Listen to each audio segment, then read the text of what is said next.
Excelentísimas e ilustrísimas autoridades, señoras y señores, como presidente de Nueva Economía Forum tengo el placer de darles de nuevo la bienvenida al Fórum Europa que organizamos con la colaboración de Red Eléctrica de España, Asisa y Orange. Hoy tenemos el especial placer de recibir en esta tribuna a la presidenta de la Comunidad Foral de Navarra, doña Uxue Barcos, a la que va a presentar don Daniel Innerarity, catedrático de Filosofía de la Universidad del País Vasco y profesor del Instituto Europeo de Florencia. Querido Daniel, la tribuna es suya.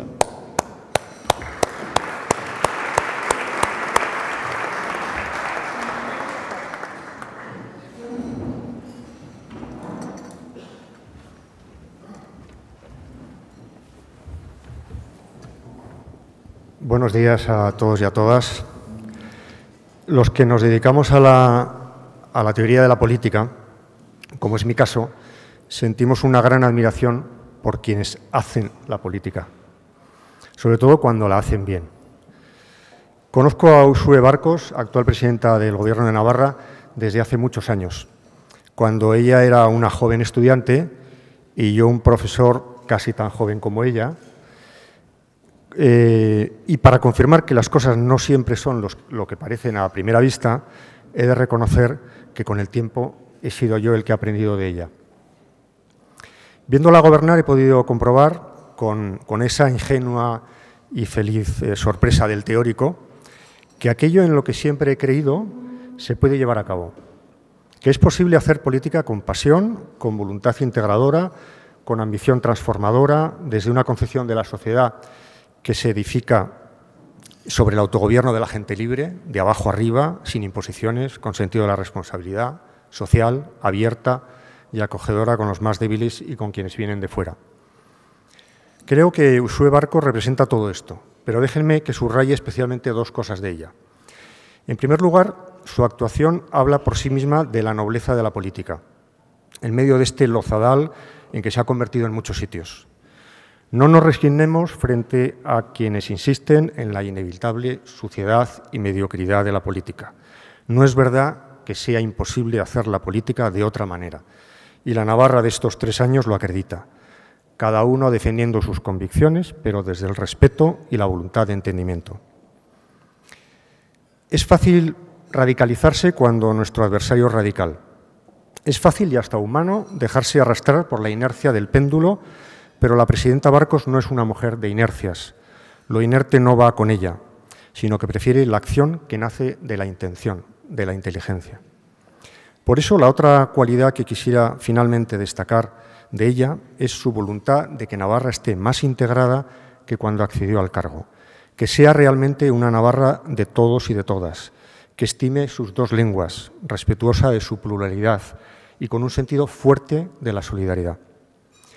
Quizá para cualquiera que se acerque con una mirada sin prejuicios a la Navarra de 2018, después de 3 años de un gobierno presidido por una mujer de Gero Abay, lo más sorprendente sea lo poco que se parece Navarra a las previsiones de quienes esperaban las mismas políticas, pero de signo contrario, y lo mucho que se parece a la realidad de una sociedad próspera, libre y culta. Y toda esa riqueza es el fruto de una política que trabaja por hacer la integración en la pluralidad. Uxue Barcos representa esa voluntad de hacer política, teniendo en cuenta las actuales mayorías en el Parlamento de Navarra, por supuesto, pero sin excluir a nadie por principio. Con ella les dejo para que nos haga balance de esta legislatura que se adentra ahora en su recta final. Muchas gracias.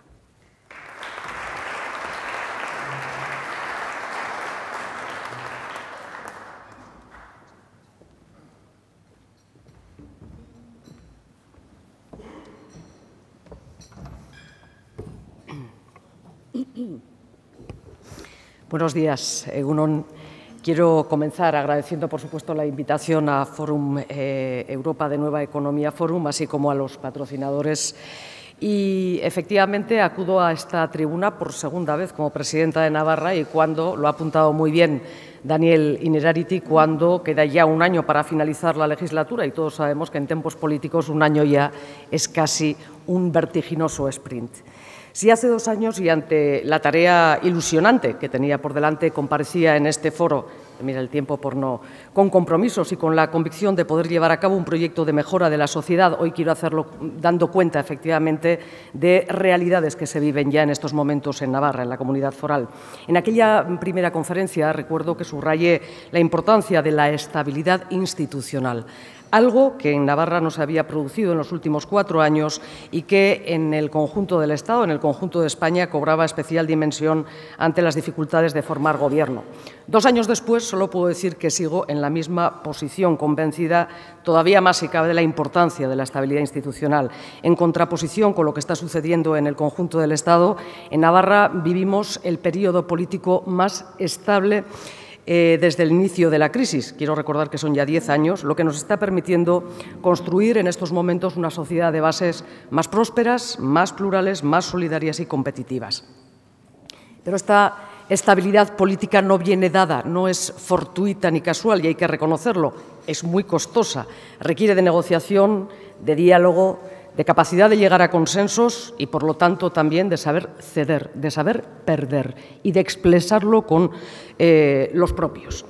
El acuerdo, algo tan cotidiano, o debiera serlo, en todos los aspectos de la vida, repito, no es fácil, requiere mucho esfuerzo y ceder, pero también es cierto que nos enriquece, nos hace más fuertes y nos permite avanzar como sociedad. En Navarra, como saben, en 2015 se abrió un nuevo tiempo político, 4 formaciones, la que yo represento, Geroa Bai, Euskal Herria Bildu, Podemos e Izquierda Esquerra, fueron capaces de ponerse de acuerdo en torno a un acuerdo programático ambicioso, ciertamente, que nos ha servido para desarrollar políticas más sociales e integradoras y que conllevan a un mayor desarrollo para la sociedad navarra. Cierto es que en estos 3 años, como no podía ser de otra manera, han aflorado diferencias importantes, discrepancias profundas entre los socios, pero en cualquier caso nada sorprendente y que no se haya sabido resolver, porque incluso las diferencias hay que saber tasar, hay que saber resolver y a las diferencias hay que saber responder. Por eso hoy en esta tribuna lo que quiero es reivindicar la política. Especialmente ahora, incluso cuando sufre un gran descrédito o cuando vemos cómo se deja de lado para recurrir a otros ámbitos, como el judicial, en búsqueda de soluciones. Reivindico la política con mayúsculas como verdadera herramienta para solucionar los problemas, para avanzar colectivamente y, sobre todo, como elemento clave para construir una sociedad que fomente la convivencia en diversidad y en pluralidad. Una política que debe entender el pacto y el acuerdo como algo básico, como un elemento, como un estamento esencial. Y en Navarra, esa apuesta por el diálogo y el pacto han estado presentes desde el inicio de la legislatura y ha sido uno de los pilares del modelo de gobierno que nos hemos dado. Un modelo, por cierto, de gobierno que en su día sorprendió a propios y extraños. No es un gobierno multipartito. Yo sé que muchas veces hago afirmaciones muy básicas en Navarra, pero que seguramente no se conocen tanto en el resto del conjunto del Estado. No responde, como digo, a un gobierno multipartito ni de cuotas. Se acordó un gobierno de consenso, siempre con la sanción final, con el apoyo final de quien preside, de la presidenta del Gobierno. Y finalmente lo que hemos conseguido es un equipo de trabajo salvaguardado de tensiones partidarias y garantizando así su estabilidad y su solidez. Un modelo que se ha demostrado eficaz, que funciona, que permite gestionar mejor las diferencias y, sobre todo, que ha evidenciado que las cosas pueden hacerse de otra manera. En estos ya 10 años largos de crisis, empiezan a caer algunos mitos, entre otros el dogma de que la política solo tiene un camino.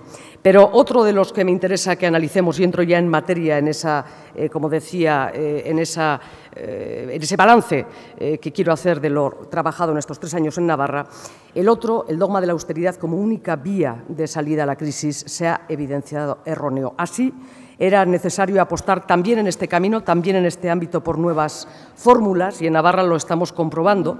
Nuestro desarrollo y crecimiento se ha producido de un modo más solvente cuando ha ido de la mano de un firme compromiso con la equidad y la justicia social. Y esta es la base de las políticas que estamos llevando a cabo. Pero todo esto, señalaba antes y voy a insistir a lo largo de mi exposición, requiere, decía, de estabilidad política. De su mano, en la Comunidad Foral, hemos aprobado 3 presupuestos generales en tiempo y forma, un diseño presupuestario que nos está permitiendo aumentar la inversión en cohesión social, en sanidad, en educación y la dependencia como ejes vertebradores. Unos presupuestos con la apuesta por la cultura, por la I+D+I como eje del desarrollo económico y un presupuesto que trabaja por la vertebración territorial como plataforma de despegue de esta Navarra del siglo XXI. Una política presupuestaria que, además de consolidar la apuesta por los servicios públicos y el impulso de la economía, nos ha permitido, por cierto, ordenar las arcas forales. Porque el panorama a nuestra llegada al Gobierno era también en lo financiero preocupante. Por el contrario, y en estos 3 años, Navarra ha conseguido sanear sus cuentas y se ha posicionado como la comunidad más solvente. Recientemente, Standard & Poor's elevaba la calificación crediticia de Navarra de A a A+, el máximo nivel permitido, 3 escalones por encima de la calificación del Estado, y subrayaba tanto la alta autonomía fiscal así como la sólida gestión financiera llevada a cabo por el Departamento de Hacienda de este Gobierno. Y quiero saludar a su responsable, señor Aramburu, en esta sala esta mañana. Solvencia y una eficiente gestión financiera que ha permitido 2 nuevos hitos en esta legislatura. Por un lado, financiar deuda en condiciones históricas y lograr un ahorro de 20 millones en los próximos 10 años, colocando 494, la cifra es exacta, millones a un tipo del 1,6, y por otro, Navarra se ha convertido el pasado año en la primera comunidad que logra financiar la deuda por debajo del Tesoro. Esta gestión tiene más valor si cabe al recordar cuál era la situación que nos encontramos hace prácticamente 3 años, cuál era la herencia que nos dejaron gobiernos anteriores. Cuando llegamos al Gobierno nos encontramos una deuda de 3.323 millones de euros. Para que se hagan una idea, es el equivalente al presupuesto de Navarra, un poquito más lo ha sido este año. El equivalente, como digo, prácticamente al presupuesto de un año, a lo que hay que añadir y sumar una losa que suponen los 2.850 millones de euros por diferentes peajes en sombra para las próximas décadas y para las próximas generaciones. Y con todo ello, unas arcas forales absolutamente exhaustas. Les voy a dar un dato y yo creo que se comprenderá. En 2007 Navarra tenía unos 1.200 millones de euros en tesorería. Cuando este Gobierno llegó no había en la caja más de 50 millones de euros. Este es el panorama financiero que nos encontramos al llegar. En estos 3 años de gestión hemos conseguido que Navarra recupere los importes de recaudación previos a la crisis y por primera vez en más de una década hemos cerrado 2017 con superávit. No solo relativo a algunas negociaciones, que también podemos hablarlo, pero con superávit. Un saneamiento de las cuentas que nos está permitiendo este 2018 llevar a cabo medidas de calado, como adelantar a las empresas la devolución del IVA y el impuesto de sociedades. Sin duda contamos con una estabilidad económica que, unida a la estabilidad política de la comunidad foral, está resultando clave para mejorar el conjunto de indicadores socioeconómicos. La economía navarra creció en 2017 un 3,2%. Hoy saben que las previsiones que ya estaba dando alguna entidad financiera la siguen situando para este año y los próximos por encima de la media del Estado, y es cierto que este primer trimestre ya hemos tenido un crecimiento acumulado del 3,3%. El PIB por habitante supera la media europea al situarse en un 114% por encima, repito, del promedio comunitario. Con respecto al empleo, Navarra ha cerrado 2017 con una tasa de paro del 9,6, siendo el registro más reducido desde finales del año 2008 y situando a la comunidad foral como el territorio con un menor índice de desempleo. De hecho, el desempleo ha descendido un 36,5% desde los máximos de 2013. Navarra crea empleo al mayor ritmo desde hace una década y un dato, la Seguridad Social, les he dado estos números, ha incorporado cerca de 10.000 nuevos afiliados en el último año. En cuanto al dinamismo empresarial, 2017 aumentó la creación de sociedades mercantiles, en 2017 aumentó la creación en concreto en un número de 838 frente a las 92 disueltas. Estos datos sitúan a Navarra como la comunidad con un menor número de sociedades disueltas y la segunda de las 3 únicas que ven aumentar el número de sociedades. Y la confianza empresarial, según los últimos datos publicados por el INE, se encuentra en el punto más alto de los últimos 5 años. Precisamente en este ámbito y en la búsqueda de nuevas respuestas por un nuevo modelo, no quiero pasar por alto la importancia de la economía social. Sin ir más lejos, el sector creó el 12% de las nuevas empresas en 2017. Y quiero destacar la calidad del empleo que genera este tipo de empresas, cuyos nuevos contratos tienen en un 90% el carácter de indefinido. El 90% de los puestos de trabajo creados por la economía social. Y quiero decirles también que Navarra se está convirtiendo en ese sentido en todo un referente a nivel europeo de este modelo económico. De hecho, somos la primera región de Europa en aprobar una estrategia integral de economía social y así lo estamos trasladando al conjunto de instituciones que se muestran especialmente interesadas por este desarrollo.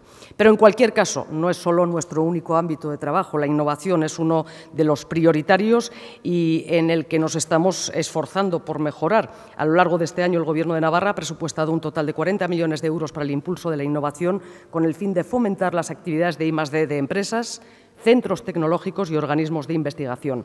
Se trata, para que se haga una idea, de un 85% más de presupuesto que cuando llegamos en 2015 había presupuestado. Poco a poco vamos obteniendo resultados. Partíamos de una situación nada favorable en términos de innovación, pero hemos conseguido frenar una bajada que se inició en el año 2012 y en estos momentos Navarra ha subido de rango en la calificación del índice europeo y se han incrementado, esto es importante, las solicitudes de patentes en un 18% frente a la caída del 20% global que se ha producido en el conjunto del Estado.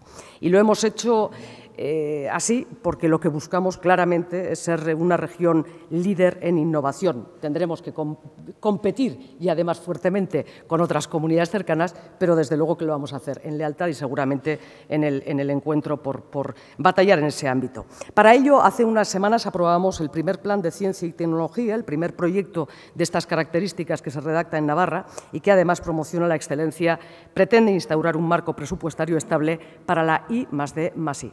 Porque, repito, difícilmente, si no hacemos un esfuerzo desde las instituciones, desde la Administración pública, por llevar a rango de planificación y a rango de ley la ciencia y la tecnología, difícilmente estaremos involucrando a la Administración pública en este ámbito esencial.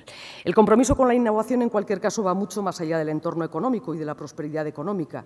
Todos sabemos que la innovación aumenta el bienestar, mejora la calidad de vida y encuentra soluciones creativas a los grandes retos de nuestra sociedad. Los países más competitivos en innovación son los que disponen de mayor nivel de desarrollo e igualdad social. Y estamos comprobando cómo la cohesión social y la lucha contra la pobreza, además de ser imperativos de primer orden, son ámbitos viables, que las políticas ambiciosas en el terreno de lo social no están reñidas con la solvencia económica, sino todo lo contrario. Y lo voy a relatar también con números. Un ejemplo claro. En Navarra, más de la mitad de las personas desempleadas, exactamente el 55,2%, ya no cuentan con una cobertura por desempleo, lo que subraya la importancia de disponer de una herramienta como la que hemos articulado con la renta garantizada. Pero es una inversión social que, además de ser un elemento clave para batallar contra la desigualdad social, ha tenido un impacto económico positivo. Y lo refleja el hecho de que en 2017 ha generado 1.239 empleos y ha supuesto un retorno importante a las arcas forales. Por cada euro que hemos destinado al fin de la renta garantizada y de la renta social, ha regresado directa o indirectamente a la economía navarra 1,002 euros. Cada euro invertido ha retornado de un modo u otro a las arcas forales. Mejora económica que, como ven, tiene un claro reflejo en las políticas sociales, que poco a poco empiezan a recuperar niveles previos a la crisis. Cabe destacar, por lo tanto, el aumento notable de presupuesto en los servicios sociales, que tras los recortes han tenido un incremento del 42% entre 2015 y 2018. Y esto se ha traducido en mejora, lógicamente, de los diferentes indicadores. En este sentido, el informe DEC que emite anualmente la Asociación Estatal de Directores y Gerentes de Servicios Sociales ha puntuado a la comunidad foral con una nota de 7,4 frente al 5 de la media del conjunto del Estado y con respecto a la atención a la dependencia, Navarra ha sido la comunidad que en 2017 más ha aumentado el número de beneficiarios, concretamente un 26% más. En salud, la comunidad con mejores servicios sanitarios en 2017 ha sido reconocido por los usuarios. Es resultado, por supuesto, fruto de un cuerpo de excelencia y así lo tengo que reconocer, que ha sabido aguantar los embates de la crisis, pero no solo. También, por supuesto, de un presupuesto ambicioso. El gasto sanitario por habitante este año en Navarra va a alcanzar los 1.648 euros, casi 200 euros más que en el año 2015. Una sanidad que garantiza, por cierto, el acceso universal, eximiendo a las personas excluidas del sistema sanitario del pago de la atención sanitaria por razones sociales y dentro del ejercicio de nuestras competencias, a pesar de la última sentencia del Tribunal Constitucional. También hemos dado un paso importante en materia de pensiones. Navarra ha doblado largamente el número de personas con pensiones equiparadas al salario mínimo interprofesional en 2017, incluidas las pensiones de viudedad.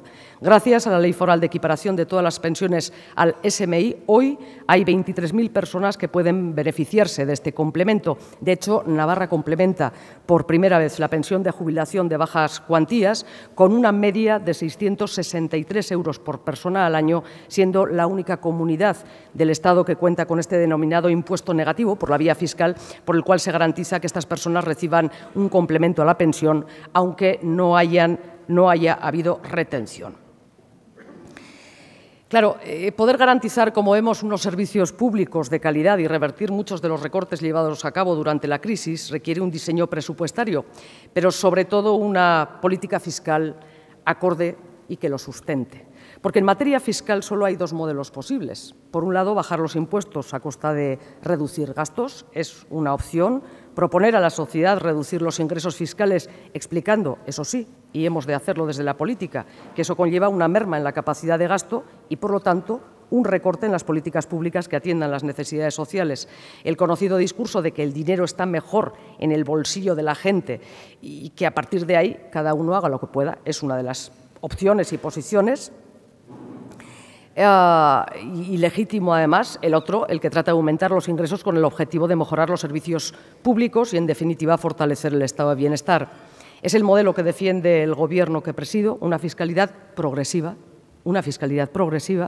en la que haga un mayor esfuerzo quien más puede hacerlo y un modelo que apuesta por una sociedad más cohesionada y más justa.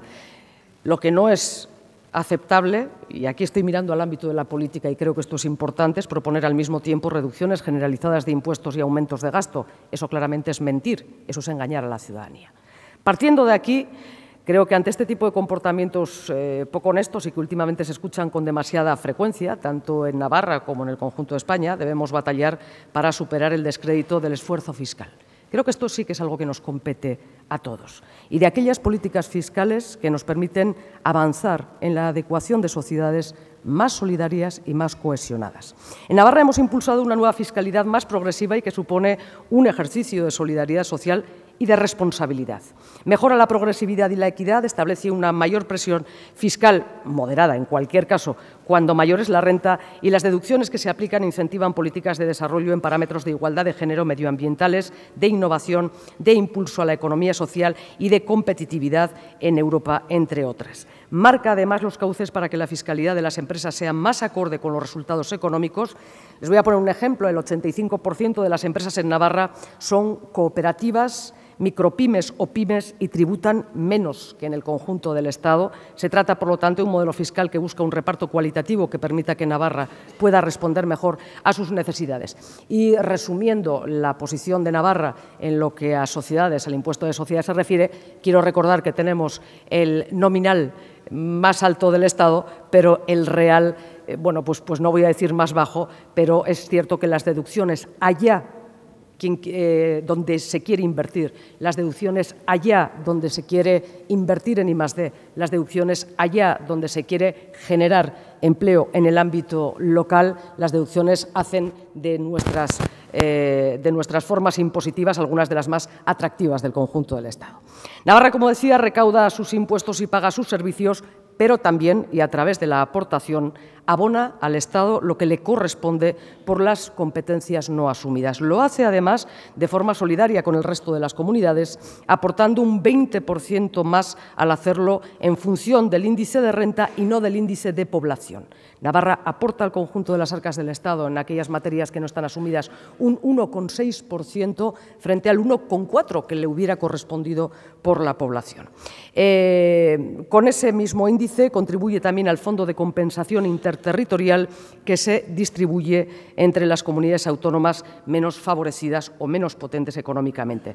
Precisamente a finales del pasado año, lo conocen bien, Navarra y el Estado llegaban a un acuerdo para la actualización de la aportación del convenio económico, una negociación que hay que reconocer no fue fácil. Se produjo en un clima de firmeza, pero también de lealtad por ambas partes, Gobierno de Navarra, Gobierno de España, unas negociaciones que concluyeron en un acuerdo justo, anclado en la realidad y solidario. Y cuando hablaba al inicio del valor de la política y del pacto, me refería también a esto.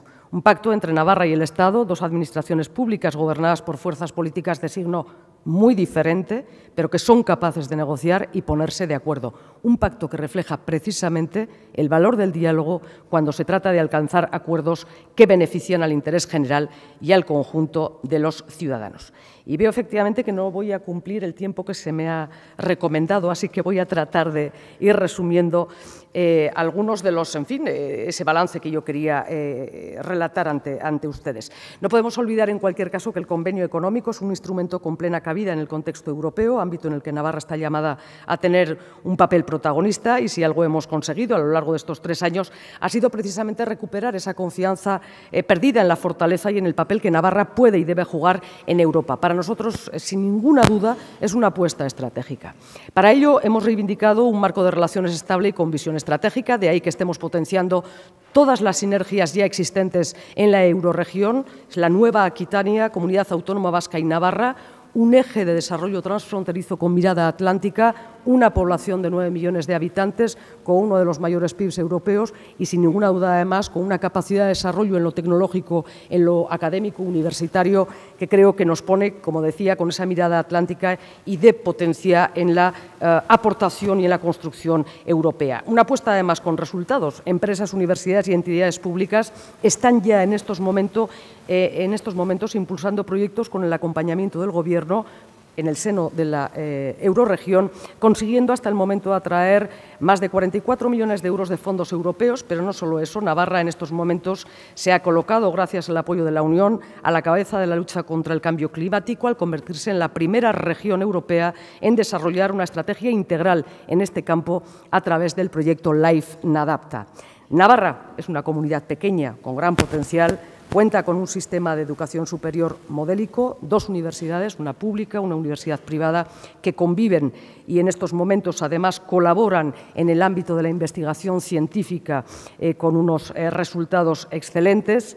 Tenemos en estos momentos elementos, todos estos, como señalaba, que nos van a permitir coordinar, entre otras cosas, y vuelvo la mirada de nuevo a Europa, nos van a permitir coordinar la segunda mitad de este año y, mediante nuestra delegación en Bruselas, la red Vanguard de regiones líderes en alta tecnología, una iniciativa que busca el renacer industrial de la Unión, asentar más empleo estable y de mayor calidad, basado en el conocimiento, basado en la innovación y en la colaboración entre regiones. Vanguard, integrado por 30 regiones de la Unión Europea, líderes en políticas industriales de alta tecnología, y en este foro es donde, forjándose las tendencias futuras, Navarra, como decía, aporta y lidera. Pero, por supuesto, y volviendo otra vez la mirada internamente, Navarra, una sociedad plural, y en eso mi Gobierno siempre ha hecho una expresión honda, profunda, convencida de la riqueza de esa pluralidad, tiene también déficits de convivencia. Y lo conocen y lo conocemos todos. Por lo tanto, nuevas formas de hacer en Europa, pero también esenciales en el ámbito de la convivencia. Entre los compromisos firmes que adoptamos cuando llegamos al Gobierno hace ahora 3 años, destaca el de impulsar políticas públicas de memoria, políticas públicas de atención a las víctimas y derechos humanos. Políticas que dieran respuesta, por ejemplo, a familias que llevaban 80 años esperando a conocer el paradero de sus seres queridos, 80 años esperando a que su Gobierno hiciera un reconocimiento oficial a las víctimas de la violencia desatada tras el golpe militar del 36, 80 años esperando a que los símbolos que el franquismo impuso en Navarra, símbolos del recurso a la violencia como instrumento, fueran retirados del espacio público, de sus plazas y calles. Y precisamente hace pocas semanas hemos vivido un hito en materia de memoria histórica. 13 comunidades autónomas de diferente color político, evidentemente, se reunían en Pamplona para poner en común buenas prácticas y avanzar en una coordinación de políticas de la memoria. De este modo, suscribíamos una declaración institucional de compromiso con la memoria como herramienta de profundización democrática. Esto también es acuerdo, esto también es política.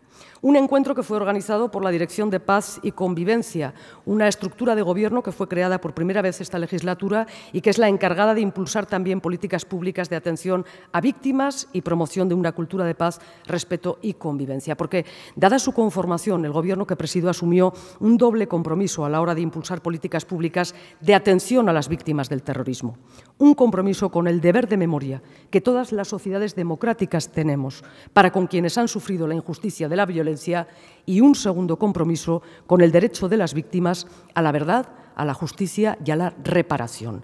De este modo y por primera vez hay una oficina de atención a las víctimas. Por primera vez hay un programa de atención individualizado a las víctimas o por primera vez hay una convocatoria de subvenciones en materia de investigación para paz y convivencia. Por primera vez en 40 años de Gobierno democrático de Navarra. Voy finalizando, no sin antes lanzar una mirada al futuro. Las realidades que les he expuesto permiten a Navarra encarar los retos que vienen en situación radicalmente distinta a hace 3 años. En eso los indicadores son claros. En cualquier caso, tampoco esto nos permite en absoluto una actitud complaciente. No debe ser así, porque debemos afrontar desafíos y de calado. El primero, el relativo al empleo y la precariedad laboral. Nuestra prioridad es crear más empleo, pero de mayor calidad, que garantice las condiciones de vida y construyendo un proyecto de futuro. Hay más retos. Como sociedad debemos acometer los desafíos de la innovación y de la digitalización. A nadie se le escapa que asistimos a una tremenda transformación económica, política y social a nivel global. Es un desafío histórico al que debemos hacer frente sin demora alguna. No nos debe asustar el camino hacia una sociedad automatizada si somos capaces de sostener entre todos el cambio social que ello va a producir. Y, por supuesto, la convivencia, señalaba anteriormente, clave en una sociedad tan variada en matices como es la Navarra. Una pluralidad que nunca, insisto, lo reivindico una y otra vez, puede ser vista como una amenaza, sino como una de nuestras mejores bazas. Nuestra diversidad nos enriquece. Somos diferentes en muchas cosas, pensamos diferente, nos emocionamos incluso con cosas bien diferentes, pero no somos incompatibles. Permítanme que en las conclusiones de mi intervención en este foro de Nueva Economía comparta con ustedes algunas reflexiones sobre el modelo económico de nuestra sociedad debe acometer con urgencia en la segunda década del siglo XXI, porque será sustancia y posibilidad para acometer estos 3 retos que señalaba anteriormente. Empezaré por reconocer que si a alguna conclusión he llegado en estos 3 años de gestión de Gobierno es que, más allá de haber logrado poner en orden cuentas y asuntos principales en nuestra comunidad y teniendo en ello mucha tarea por delante, por cierto, compartimos una urgencia. Hemos de cambiar el rumbo de las políticas económicas si queremos hacer sostenibles nuestro medio ambiente y nuestros servicios públicos, porque ambos dotan de bienestar y justicia social a nuestra ciudadanía. Somos la primera generación de seres humanos con conciencia de estar causando un daño irreparable a nuestro planeta. De la misma forma que nuestros padres encendían un cigarrillo sin ser conscientes de que las consecuencias para su salud eran nocivas, tampoco lo eran ellos de que la Tierra podía un día dejar de ser el medio de vida de sus hijos. Pero nosotros tenemos hoy datos y pruebas fehacientes de lo irreparable. Sabemos de los efectos del cambio climático, de la acidificación de los océanos, de la pérdida de biodiversidad, de la contaminación atmosférica o de la reducción de la capa de ozono. Ya no se trata de frenar el daño, es que estamos ya obligados a regenerar el medio ambiente. Y de ahí que tengamos la obligación de poner en marcha medidas de economía regenerativa, medidas que nos van a llevar a planteamientos profundos en términos de alimentación, de salud, de educación, de renta y trabajo, de energía o de vivienda, y que deberán contar a su vez con planteamientos radicales de igualdad de género y de equidad social. Supongo que los fundadores de este foro de Nueva Economía se inspiraron hace años en una necesidad similar a la que yo hoy estoy apuntando. Pero es que hoy estamos ante una emergencia medioambiental y social. Vivir en la zona de confort que nos ofrecen dígitos de crecimiento económico que no se traslucen en esa regeneración medioambiental que he señalado, ni en una verdadera redistribución de la riqueza en nuestras sociedades, lo único que está aportando es alargar la agonía de un sistema que ya ha dado señales claras de ser incompetente para sacarnos de la gravísima crisis que vivimos. Señoras y señores, desde Navarra, un pequeño territorio en el conjunto de un entorno europeo, lo que yo quiero hacerles partícipes es del compromiso de mi Gobierno y estoy convencida de que el conjunto de la sociedad navarra quiere llevar a cabo con un nuevo modelo económico y de sociedad.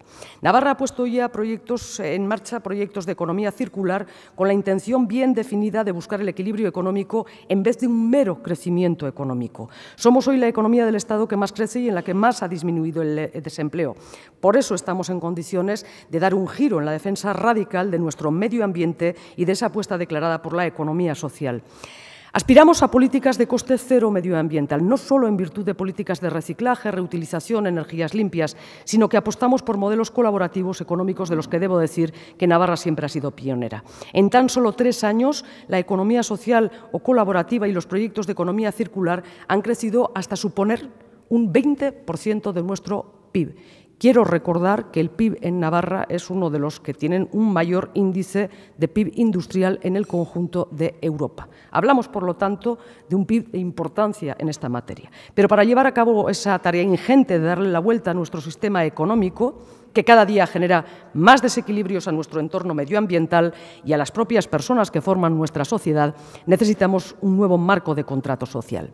El consenso, la negociación, el acuerdo entre diferentes se imponen más que nunca como condición imprescindible para llevar a cabo las políticas regenerativas de que les hablo. Nuevos acuerdos en política, pero también entre lo público y lo privado, entre la Administración y las empresas, entre los propios ciudadanos, que, por cierto, no se nos olvide, ya trabajan en nuevas fórmulas de poner en común sus recursos, como en el ámbito energético en estos momentos las smart grids o los nuevos proyectos monetarios. En definitiva, que allá donde el sistema no llega o no satisface, la gente ya se está organizando. Y esta es, a mi entender, la verdadera revolución. Probablemente la espina dorsal de esta nueva política económica esté representada por la fiscalidad. Las políticas de crecimiento sin redistribución y sin tener en cuenta el impacto medioambiental son las que nos han llevado a la crisis que ya ha pasado una década, 10 años. Pensar que podemos prestar servicios públicos de alta calidad a la vez que regeneramos nuestro medio ambiente sin que se produzcan ingresos suficientes por la vía de los impuestos es sencillamente engañarnos. Y no se trata de una cuestión ideológica, no pueden existir ideologías amparadas en la mentira. Aquellos que pregonan alivios tributarios lo único que están haciendo es abocarnos a la desaparición del estado de bienestar y a la degradación definitiva del medio ambiente. Y no es liberalismo legítimo, serio, es irresponsabilidad. Por eso, y desde una defensa absoluta de la fiscalidad como herramienta de redistribución y de regeneración, yo prefiero hablar de justicia tributaria, de pagar lo justo para recibir los servicios que garanticen los derechos de las personas y que avalen políticas de recuperación de nuestro medio ambiente. En conclusión, y ahora sí termino, querido José Luis, y ciertamente creo que lo hago en tiempo razonable.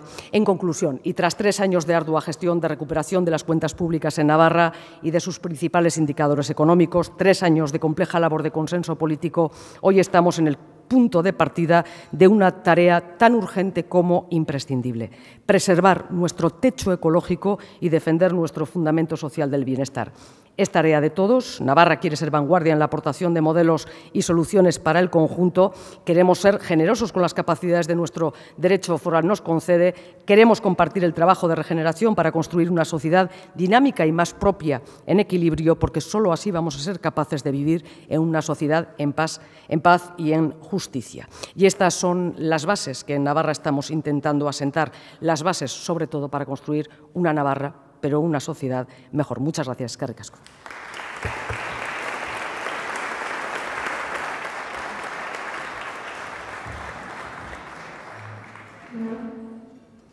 Muy bien, muchas gracias. Daniel, muchas gracias, presidenta, por su intervención. Pues hay muchas preguntas. Empiezo, si le parece, por esta. Luis Nafría dice: ¿pedirá su gobierno, el Gobierno de Navarra, el traspaso de la Caja de la Seguridad Social, como reivindica el PNV para Euskadi? ¿Cree que Rajoy accederá a romper la unidad de esa Caja de la Seguridad Social, por más que necesite el apoyo del PNV para aprobar los presupuestos? Bueno, si me permiten, responderé a lo que me corresponde, no a lo que el presidente Rajoy vaya a hacer o dejar de hacer, y además ni tengo opinión en esta materia porque no debo tenerla. En cualquier caso, quiero recordar que la gestión de determinados ámbitos amplios de la seguridad social vienen contenidas también en diferentes normas, como son, en este caso, el Estatuto de Gernika o la LORAFNA. Por lo tanto, cuando hacemos reivindicaciones de estas características, lo que tenemos clarísimamente es una... muchísimas gracias. Lo que tenemos clarísimamente es una materia por terminar, por redondear y por trabajar. En cualquier caso, yo sí he hecho declaraciones en este sentido cuando estamos viendo la manera en que se están actualizando las pensiones en el conjunto de España, y no nos parece justo. En Navarra las estamos complementando, cuidado, con un enorme esfuerzo que a todos nos compete. Y la estamos complementando aquellas pensiones mínimas de una manera importante. Está haciendo lo mismo en esa materia la Comunidad Autónoma Vasca, de una manera muy importante. Pero ciertamente, si el modo en que se van a gestionar las pensiones en el conjunto del Estado es el que hemos visto con aquella oferta de subida del 0,25%, francamente, yo como presidenta de Navarra sí he hecho referencia a que tendremos que empezar a trabajar otra manera de ver la gestión de las pensiones, porque no podemos admitir en un momento como este una gestión como la que se ha venido haciendo. Es legítimo, es lícito, es y debe ser siempre en términos de solidaridad para el conjunto de la sociedad española, pero evidentemente es urgente el que acometamos otra manera de encarar este problema de cómo se ha venido haciendo. Elena Crespi, de Radio Nacional de España, dice: hoy se publica que un mando de la Guardia Civil ubica a los agresores de Alsasua en el entorno de la disidencia de ETA. ¿Cómo lo valora usted? Mantiene sus declaraciones en las que pedía proporcionalidad. María Devant, de la COPE, también le pregunta: ¿sigue creyendo que es desproporcionada la calificación del fiscal? José María Rivas, de Servimedia, dice: ¿qué le parecen los reproches de las familias de los guardias civiles de Alsasua por el apoyo del Gobierno de Navarra a los agresores de los dos agentes? Fernando Jáuregui dice: ¿cuál sería la calificación penal para lo de Alsasua, en su opinión? Bien, empiezo por lo que me resulta más importante, que es efectivamente esos requerimientos que se hacían desde las familias de los guardias civiles agredidos. No los comprendo, los comparto si fuera verdad. En ningún momento mi Gobierno se ha puesto de parte de los agresores, de ninguna de las maneras. Mi Gobierno desde el primer momento estuvo en la condena de aquellos hechos absolutamente inaceptables, de aquella paliza que se propinó a los agentes de la Guardia Civil aquella noche y a sus novias, aquella paliza tal cual la ha calificado y lo hizo en su atestado y lo ha hecho recientemente ante el juez de la Policía Foral de Navarra. No una pelea de bar, allá hubo evidentemente algo más. Y mi Gobierno desde el primer momento ha estado en la condena, ha estado, y yo personalmente, acompañando en aquel momento, ese mismo día, a los agentes de la Guardia Civil. En alguna valoración en este momento de desmesura que hemos vivido a la hora de relatar lo que en Navarra ha ocurrido la última semana y con la manifestación y el apoyo que el Gobierno da a una cuestión muy concreta, y ahora lo explicaré. En este momento de desmesura he llegado a escuchar que la presidenta del Gobierno de Navarra fue a visitar a los agentes para poder luego posicionarse con los agresores. Quiero recordar que en mi visita a los agentes, claro que sí, y además de convencida, se produce cuando no han pasado ni 24 horas de los acontecimientos. Se produce cuando no hay calificación alguna. Se produce en un gesto bien claro. Ustedes comprenderán, yo como presidenta no acudo a visitar a aquellas personas que resultan heridas en una pelea de bar. Se produce como una posición claramente y de expresión pública y política de solidaridad con unas personas que habían sido agredidas en su condición de Guardia Civil.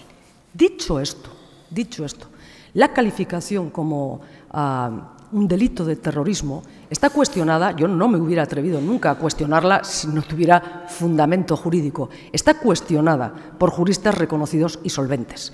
Puedo recordar al ex magistrado del Tribunal Supremo, Joaquín Jiménez. Puedo recordar al ex magistrado del Supremo, Martín Pallín. Puedo recordar al que seguramente podríamos calificar de padre de aquella legislación antiterrorista, Baltasar Garzón. Y todos ellos, puedo recordar a quien en aquel momento era ministro del Interior, señor Hernández Díaz, señalando que allá no había delito de terrorismo, sí de odio, calificó él. Por lo tanto, no, yo no haré, querido Fernando, una calificación del delito, pero comparto y así defiendo que no estamos ante un delito de terrorismo. Y esa ha sido la posición de mi Gobierno, el de pedir nunca impunidad que no la piden ni los padres y madres de esas personas, nunca impunidad, sino proporcionalidad, porque es uno de los elementos básicos de la justicia. En justicia hay dos elementos básicos que van más allá de lo que es la propia doctrina, que son efectivamente los tempos. Una justicia lenta no es justicia y una justicia desproporcionada no es justicia. Y eso es en lo que ha estado mi gobierno y estará en este caso y en cualquiera, con los agredidos y, por supuesto, con las personas que pueden asistir a un caso de desproporción. Por cierto, quiero recordar, es la propia Comisión la que ya ha señalado que estará, la propia Comisión Europea la que ya ha señalado que estará vigilante en torno a este proceso. Cuidado, no nos volvamos a llevar un severo tirón de orejas.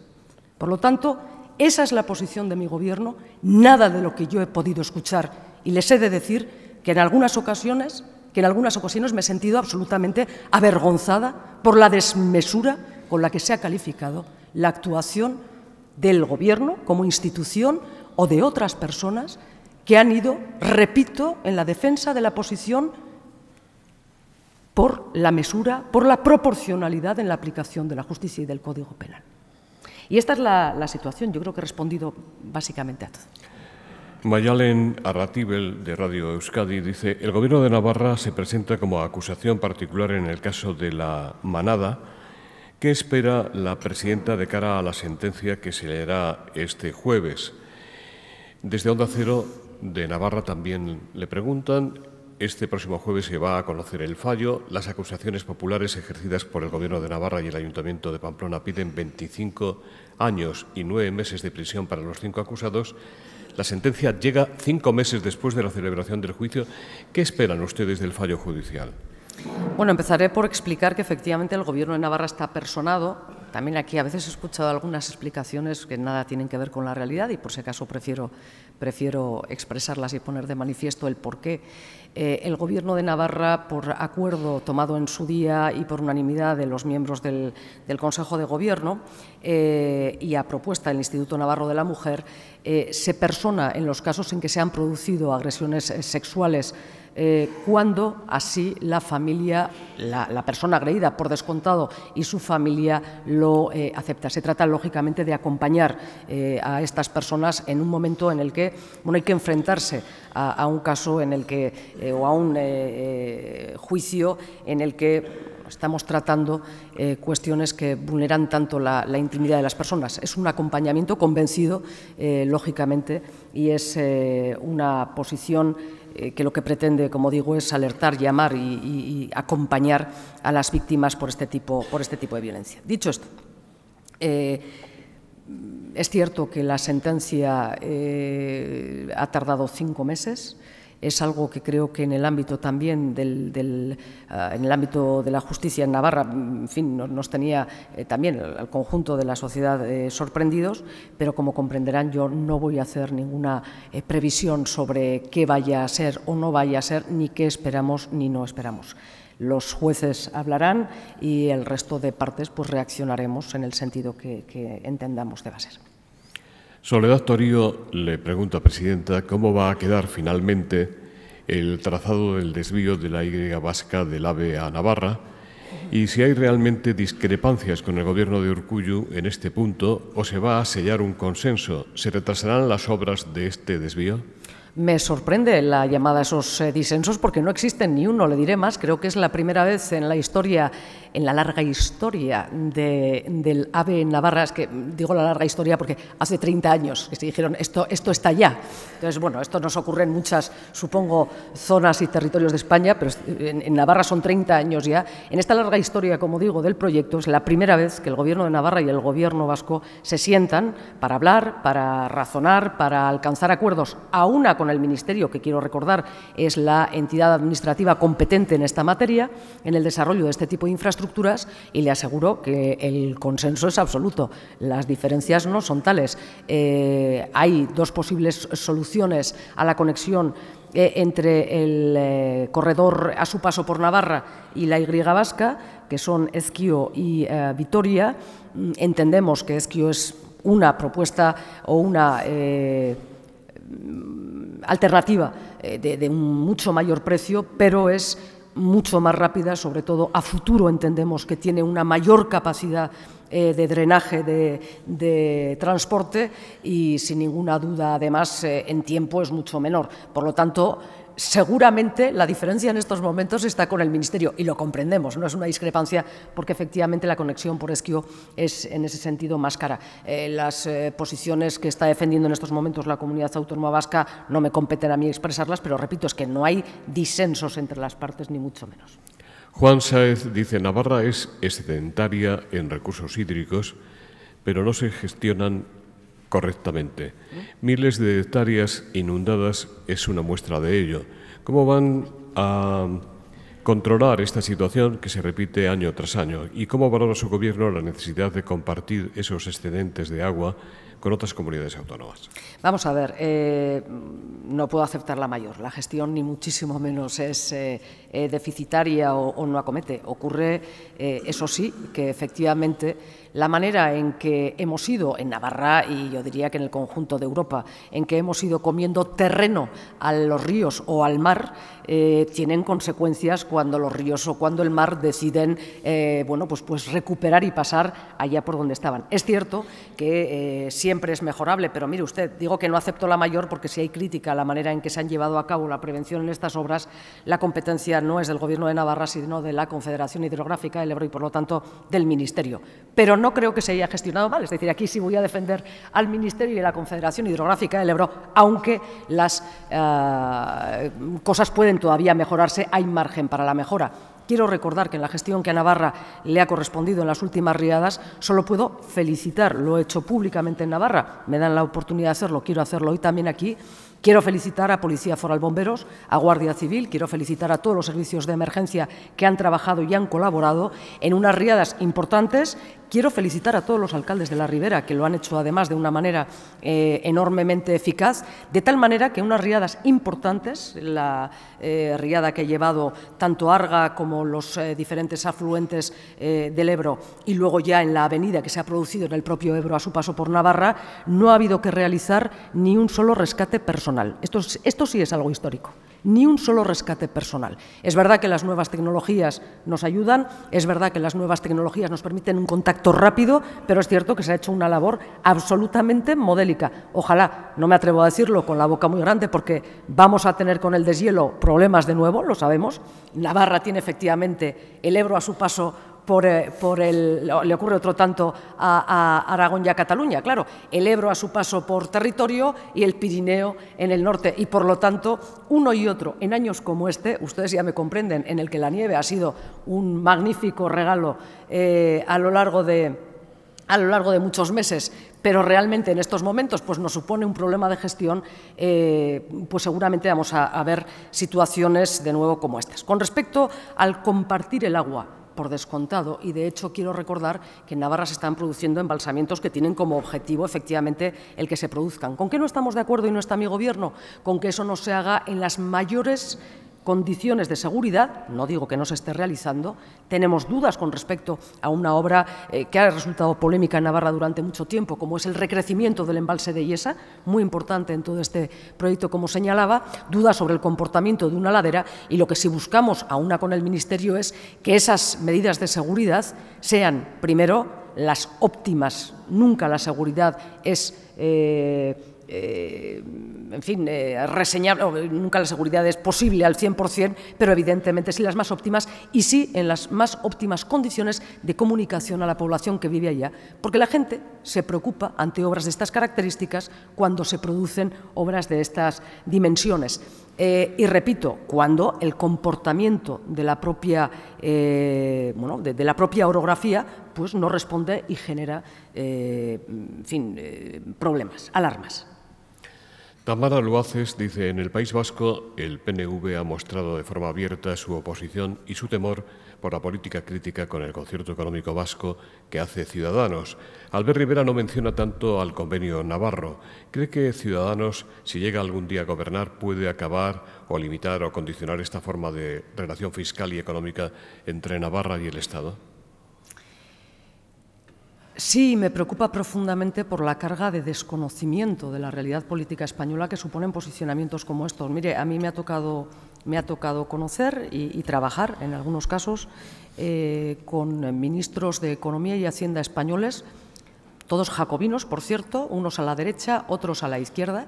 No tengo ninguna duda que era así, pero todos conocían la importancia y de una manera profunda y honda y han respetado estos dos modelos, que, por cierto, he de decir, y en defensa de ellos, un modelo que es no solo solidario, sino que hace de la responsabilidad de la gestión económica un arma eficiente y financieramente, yo diría que hasta necesaria.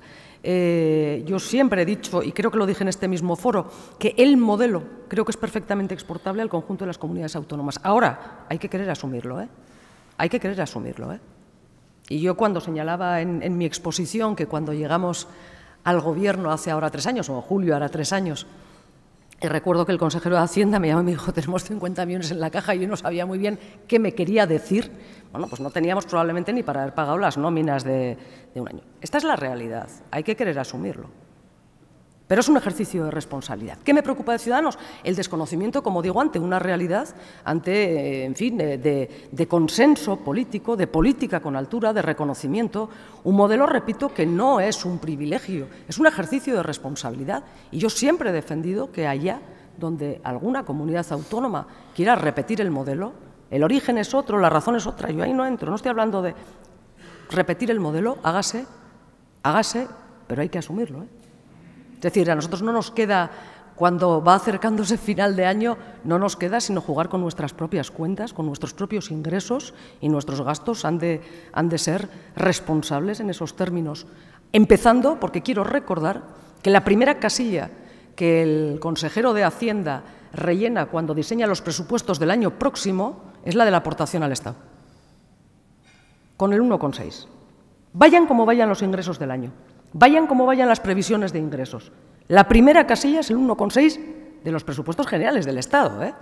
No el 1,6, el 1,6 de las competencias no asumidas en los presupuestos generales del Estado. Y así ha ocurrido en los últimos años. Es cierto que no teníamos las cosas bien ajustadas y bien ordenadas, eso también creo que era importante poner en valor. En los últimos años, a menor ingreso en las arcas forales, a muy menor ingreso en las arcas forales, había subido exponencialmente la aportación de Navarra al Estado. Exponencialmente. Unos 100 y pico millones, con 485 empezó el quinquenio, saben que lo renovamos cada 5 años, en 490 empezó el quinquenio, y estábamos pagando 640 millones de euros 5 años después, cuando nuestros ingresos más difíciles estaban. Y es la primera casilla que se pone, cuidado. Un ejercicio de responsabilidad. Yo diría que también de valentía, pero evidentemente en nuestro caso es nuestra historia. Amado Lorenzo, del Club de Tesoreros de España, le pregunta, Presidenta, ¿cómo compara el coste de financiación de la Comunidad Autónoma de Navarra y el coste del Estado?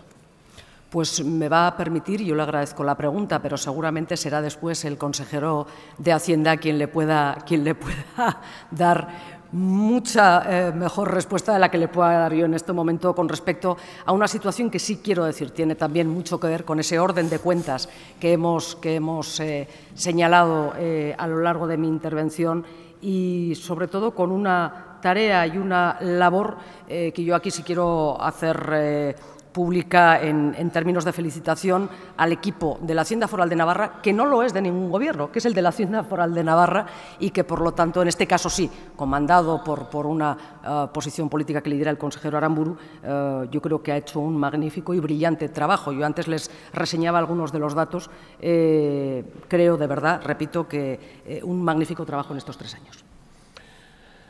Miguel Mazarrasa dice, ¿cómo intentan imponer ustedes el euskera en una comunidad en la que la población que lo habla es una minoría clara, y cuando gobiernan con el apoyo de otros partidos que no defienden estas políticas, pero con tal que no gobierne UPN están dispuestos a cualquier cosa? Hombre, no, a cualquier cosa no, de ninguna de las maneras. A cualquier cosa no, porque nunca ha sido así.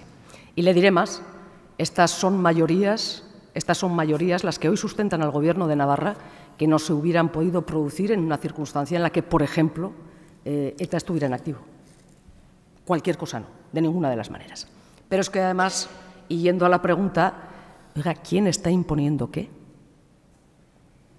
¿Quién está imponiendo qué? No se ha impuesto en ningún centro escolar, a ninguna familia, de ninguna manera, el aprendizaje del euskera. Por cierto, esa minoría de la que se habla, he leído en algún sitio un 6%, no es así, es un 10% el porcentaje de población que en Navarra utiliza el euskera diariamente. Esto, habida cuenta que la zona, digamos, donde se ha preservado el euskera es zona rural, nos explica que hay una zona urbana que echa a andar hablando también, viviendo también, digo, en castellano y en euskera. Pero el grado de conocimiento o el porcentaje de navarros y navarras que conocen, hablan, utilizan más o menos el euskera es del 20%. Primera cuestión. O segunda cuestión, la primera ya he dicho, aquí no se impone nada a nadie, de ninguna manera, y nadie puede decir lo contrario. Y nadie puede decir lo contrario. ¿Qué es lo que ha hecho este Gobierno? Pues mire, cumplir con una ley que lo que pedía era que en la zona no vascófona, porque saben que Navarra está, es algo que yo tampoco comparto, por cierto, los derechos lingüísticos están zonificados. Quien vive en la zona norte tiene derechos lingüísticos con respecto al euskera, al castellano, por supuesto, derechos lingüísticos plenos. Puede ser atendido en la Administración, puede tener acceso a la escuela pública, puede ser atendido en servicios diferentes de la Administración en euskera. En la zona media, que es el grueso y el conjunto de Navarra, tiene una serie de derechos sí, otros no. Y en la zona de la ribera, bueno, pues no había, por ejemplo, y esto es lo único que hemos cambiado, fíjense, no había la oportunidad de red educativa pública que atendiera en euskera a los niños cuyos padres y madres así lo deciden. Ustedes me dirán, claro, ¿no habría gente que lo hacía? Sí, sí. Es que en la ribera de Navarra existen ikastolas que no son sino centros educativos, que son cooperativas de padres y madres, que crean un centro educativo para poder impartir a sus hijos la educación en euskera. A esos padres y madres se les ha dado la oportunidad de que vayan también a la red pública. Eso es lo que ha ocurrido. Esto es como cuando me hablan de las icurriñas, pero ¿quién ha visto una icurriña en algún edificio institucional de Navarra en estos 3 años? Es que no es verdad.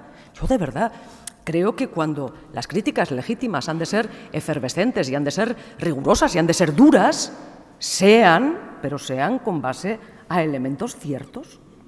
No hay ninguna imposición. Nadie puede decir que se le ha impuesto el euskera porque no es verdad. Porque no es verdad. Desde el país le preguntan si cree que hay en Navarra posibilidad de una agenda independentista como en Cataluña. Fernando Jáuregui le pregunta si le parece correcta la prolongación de la prisión provisional para los secesionistas catalanes. ¿Sí me parece correcta, perdón? La prolongación de la prisión provisional para los secesionistas de Cataluña. Sí, vamos a ver, con la primera de las cuestiones, no hay paralelismo ninguno, por más que algunos se empeñen en buscarlo, en la búsqueda de unos, no sé, supongo que réditos electorales absolutamente irresponsables en algunos casos. No hay paralelismo ninguno entre la situación que se vive en Cataluña con la situación que se vive en Navarra. Mire, en Navarra existe un porcentaje de votantes que se repite además de una manera absolutamente machacona a lo largo de décadas. Un porcentaje que estará en torno, por debajo, pero en torno al tercio de los votos si pudiéramos reunirlos en ese juego de mayorías y minorías en un entorno de independentismo, soberanismo, nacionalismo vasco, en fin, y un amplísimo porcentaje que va mucho más allá de los 2/3 de votos en Navarra que no comparte estas ideas. Por lo tanto, de ninguna manera la situación es ni mucho menos comparable en términos de apoyo social. Esto en primer lugar. Y por lo tanto, lo que las instituciones, estas desde luego sí hacen, es respetar y responder a los anhelos políticos de la mayoría de sus ciudadanos y ciudadanas. Y no hay más. No hay agenda independentista, no hay imposición de euskera, no hay imposición. Yo comprendo que ante un gobierno al que, porque quiero recordar, yo antes citaba 4 formaciones políticas, un gobierno formado por 4 coaliciones electorales, que esto tiene su miga, yo comprendo perfectamente que algunos pensaban que esto no iba a durar ni los primeros presupuestos. Bueno, como se ha demostrado que hay estabilidad política, que hay capacidad de gestión, que hay vocación política de continuar, pues yo creo que se busca alertar al conjunto de la ciudadanía con asuntos absolutamente alejados de la realidad. Ni la situación es la misma que en Cataluña, ni la realidad política que estamos viviendo la sociedad y sus instituciones tiene nada que ver en estos momentos. Desde Onda Cero de Navarra le preguntan, en línea con lo que acaba de decir, si aboga por reeditar el cuatripartito tras los próximos comicios, o le gustaría para Navarra un gobierno a la vasca, entre comillas, con Geroa Abay y el Partido Socialista. Sí, esa es una de las apuestas que se llevan a cabo en muchas ocasiones. Yo no sé si siempre con acierto. Miren, lo primero, yo creo que en política lo que estamos obligados es a dar respuesta, clarísimamente además, a dar respuesta a los requerimientos, las exigencias y las propuestas que la ciudadanía hace cada 4 años en las urnas. Pero las urnas hay que leerlas con un enorme respeto y de lo que de las urnas se deduce con aquello, esas mayorías soberanas, esas mayorías parlamentarias, con aquello hay que trabajar y con aquello hay que construir. Eso es bastante evidente. A nosotros nos tocó construir en una situación muy difícil, lo he dicho, con 4 coaliciones electorales, con muchas diferencias. Con diferencias en algunos casos hondas y profundas. No solo de Geroa Abay con Euskal Herria Bildu, por ejemplo, ante determinadas cuestiones o posicionamientos en torno al pasado más reciente, ¿no? Y a la violencia y al terrorismo de ETA. Diferencias profundísimas con Izquierda Unida en torno a cuestiones de calado social o diferencias profundísimas con Podemos. Yo hablo de Geroa Abay porque hablo de la formación a la que yo represento. Diferencias profundísimas con Podemos en cuanto, pues se me ocurre, a la organización o al trabajo en las instituciones. Es decir, diferencias muy profundas. Y, sin embargo, se ha sabido construir, se ha sabido trabajar. Se ha sabido construir y trabajar en la única mayoría posible, porque yo quiero recordar, y usted me pone encima de la mesa una posibilidad, la de un gobierno de mayoría, Geroa Abay, Partido Socialista de Navarra. Pero es que el Partido Socialista de Navarra, cada vez que ha tenido la oportunidad, y esta es la historia, a mí me gustaría ver y me gustaría pensar que podamos estar en un tiempo nuevo, pero cada vez que ha tenido la oportunidad ha preferido reeditar un gobierno de coalición con Unión del Pueblo Navarro o darle el gobierno a Unión del Pueblo Navarro. Y francamente, si las mayorías en Navarra dijeran que hay que cambiar el actual modo de trabajar, que no lo sé, desde luego, repito, yo estoy satisfecha en lo que lo estoy y no es poco, que no lo sé, desde luego habrá que tener en cuenta también si las diferentes formaciones, y en este caso Geroa Abay o el Partido Socialista de Navarra o EH Bildu o, en fin, son Podemos, Izquierda Unida, somos capaces de articular acuerdos que, como digo, yo creo que han trabajado bien. Tenemos ya que finalizar, lo vamos a hacer con estas preguntas. Carlos López Combarros dice, lo que ha hecho ETA con su petición limitada de perdón no es una inmoralidad pública para la sociedad vasca y navarra, para el resto de la sociedad española yo entiendo que sí lo ha sido. Más preguntas. ¿Cómo justifica la presidenta de Navarra, de Geroa Abay, la abstención de su grupo político ayer en la condena de los asesinatos y secuestros de ETA durante más de 40 años en el Parlamento Foral? No es el momento de condenar tanto dolor. Benjamín López, de Navarra Televisión, dice, ETA escenificará su disolución en Cambo, Francia, el 4 de mayo. ¿Piensa usted asistir a este acto? Son tres importantes. La primera, y creo que la esencial, ese perdón selectivo de ETA, absolutamente de acuerdo, inadmisible, y lo dije en el mismo momento. Los perdones no son selectivos, el perdón es radical, la petición de perdón ha de ser radical. No hay unas víctimas y otras víctimas. Y así lo dijimos. Y además,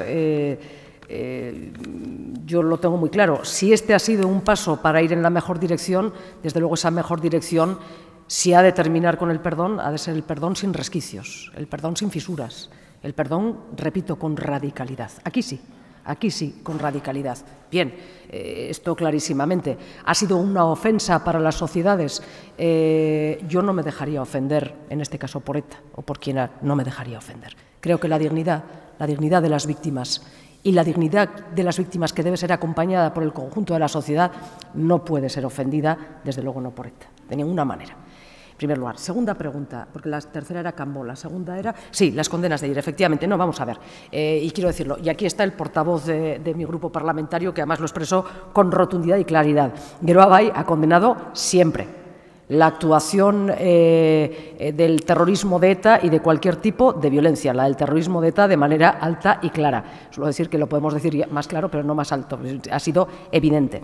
Ayer lo que se produjo en el Parlamento de Navarra fue un cruce de declaraciones en torno a esta cuestión entre Bildu y el Partido Popular encima de la mesa. Y lo que creo que no fue el único, pero el portavoz de Geroa sí quiso poner encima de la mesa fue un momento de retirar esas propuestas de posicionamiento político en tanto en cuanto, porque tenían todas su sustento en el anuncio o la noticia de próxima, en fin, no sé, desaparición, disolución, en fin, de ETA. No sé cuál es la palabra que escucharemos finalmente. En cualquier caso, la exigencia de la sociedad es bien clara, una disolución real, unilateral y definitiva. Pero como digo, eso es lo que pidió el portavoz de Geroa Bai, decir una suma de declaraciones agitándolas como señuelo de posicionamiento partidario en momentos que no tienen ningún sentido, no nos hace más firmes en la condena frente a lo ocurrido, ni nos hace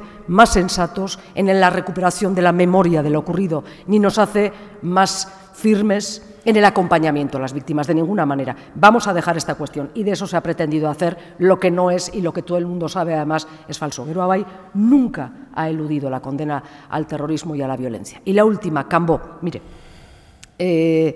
como señalaba al principio, ¿qué nos importa de toda esta situación? Clarísimamente una y principal, el contenido. Una disolución de ETA que sea, como decía, unilateral, que sea real, que sea definitiva. Esto es lo que a mi Gobierno como institución le interesa, pero yo diría al conjunto de la sociedad y en el acompañamiento de esa sociedad que conforma una mayoría incontestable desde hace muchas décadas. O sea, que no va a ir usted a Cambó. Discúlpeme, pues déjeme que explique que no lo he compartido. Esta es una decisión que yo no he compartido con mi Gobierno. Mañana lo haré en sesión de Consejo de Gobierno. Mañana lo compartiré con mis consejeras y consejeros, pero sí le puedo avanzar que en una escenificación similar que se produjo en torno al desarme, mi Gobierno no estuvo. ¿Cree usted que el Gobierno de Rajoy debe aprobar ya la aproximación de los presos de ETA a las cárceles del País Vasco y de Navarra? Quien me conoce en el trabajo político que he hecho a lo largo de 12 años en el Congreso de los Diputados y aquí, sabe que siempre me he mostrado contraria absolutamente a las medidas excepcionales penitenciarias y, por lo tanto, en este caso también a la dispersión. La dispersión tuvo lugar en su diseño y este tipo de medidas excepcionales penitenciarias en un momento muy concreto buscaba un objetivo muy concreto, que era el de permitir algunos avances entre presos de ETA que querían dar pasos. Aquello no funcionó y aquello se ha perpetuado como una manera que el propio Gobierno francés, en estos momentos el Gobierno Macron ha considerado había que revisar y en estos momentos está revisando de manera que todos conocemos. Por lo tanto, mi posicionamiento siempre ha sido en contra de las medidas excepcionales, es decir, el cumplimiento de la ley, por supuesto, el cumplimiento de las penas por descontado, pero no en condiciones excepcionales. En nombre de Red Eléctrica de España, representada hoy por doña Beatriz de Muncq, de Asisa, representada por el doctor don Luis Mallero, doña María Teresa Arcos, de Orange, va a despedir el acto. Bien, muchas gracias. Creo que hablo en nombre de todos los patrocinadores. Solamente me queda agradecer este encuentro a la presidenta Uxue Barcos, a Daniel Innerarity y como empresa, como Orange, creo que tengo que felicitarme de que la presidenta haya mencionado como uno de los retos a futuro. Dentro de los 3 retos a futuro, uno es la digitalización, no puedo por menos que felicitarme, y quería vincularlo con otra de las cuestiones de las que ha hecho gala la presidenta, esa estabilidad política, y lo he comentado con ella antes de entrar. Creo que se transmite también a una administración que funciona de una manera estupenda, muy eficiente, muy transparente, abierta a la colaboración público-privada, y eso para una empresa como Orange que invierte en infraestructuras para esa digitalización creo que es fundamental, o sea que agradecerle personalmente esa cuestión. Muchas gracias.